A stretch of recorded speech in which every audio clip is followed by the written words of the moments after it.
இந்தியாவின்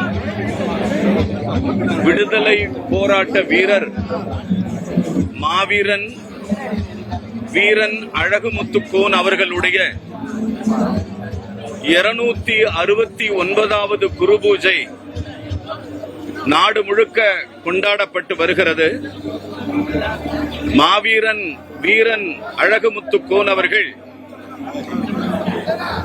விடுதலை போராட்டத்தில் பங்கு பெற்ற தமிழகத்தினுடைய முதல் விடுதலை போராட்ட வீரர் ஆவார்.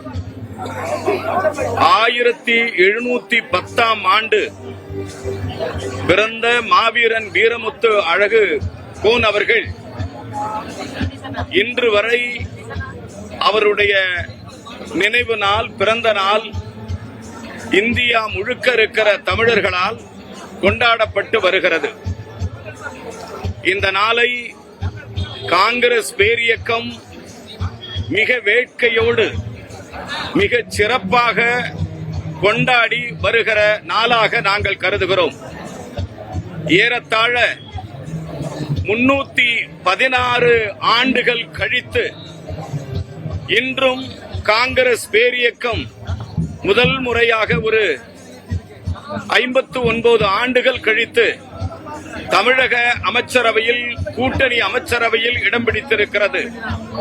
இந்த நல்ல நேரத்தில் மாவீரன் வீரன் அழகுமுத்துக்கோன் அவர்களுக்கு தமிழக காங்கிரஸ் கட்சியின் சார்பாக எங்களுடைய வீர வணக்கத்தை, எங்களுடைய புகழ் அஞ்சலியை இந்த நல்ல நாளில் அவருக்கு தெரிவித்துக் கொள்வதில் மகிழ்ச்சி அடைகிறோம். இந்த நாள் காங்கிரஸ் பேரியக்கத்திற்கு மிகவும் முக்கியமான நாளாக கருதப்படுகிறது. இந்தியாவில் இருக்கிற அனைத்து பிற்படுத்தப்பட்ட மக்களும் வீரன் அழகுமுத்துக்கோன் அவர்களுடைய பிறந்த நாளில் ஒன்று சேருகிறோம், ஒன்றாக இணைகிறோம். காங்கிரஸ் பேரியக்கத்தை வழிநடத்துவதற்கு, காங்கிரஸ் பேரியக்கத்தை தலைமையேற்று நடத்துவதற்கு, அந்த மக்களை ஒன்றிணைத்து சேர்க்கிற பணியில் தமிழக காங்கிரஸ் கமிட்டியினுடைய தலைவர் மாண்புமிகு மாணிக்கம் தாகூர் அவர்கள் தலைமையில் இன்று நாங்கள் வீர சபதம் எடுக்கிறோம். அவர் புகழ் வாழ்க, அவர் புகழ் ஓங்குக என்று தெரிவித்து அன்னார் அவர்களுக்கு தமிழக காங்கிரஸ் கட்சியின் சார்பாக வீர வணக்கத்தையும் வீர புகழையும் வீர அஞ்சலியும் செலுத்தி பெருமைப்பட்டுக் கொள்கிறோம். நன்றி, வணக்கம். திருமாவளவன் பாஜக ஒன்று சேரணும் சார், இது வேற கதை. நாங்க புகழஞ்சலி செலுத்த வந்திருக்கோம். அது நீங்க அண்ணன் திருமாவர்களை தான் கேட்க வேண்டும். நன்றி, வணக்கம். நன்றி, வணக்கம்.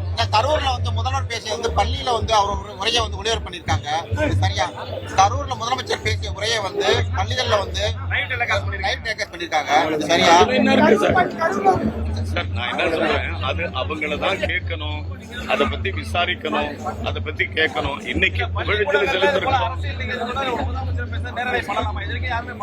எல்லாரும் லெவல்ல நடந்திருக்கு சார். இது ஒன்றும் புதுசெல்லாம் கிடையாது. எல்லாரும் பண்ணிருக்காங்க. இதுக்கு முன்னாடி எல்லாரும் பண்ணிருக்காங்க. அவ்வளவுதான். இதுக்கு மேல கேள்விகளுக்கு இடம்லாம் ஒண்ணும் கிடையாது.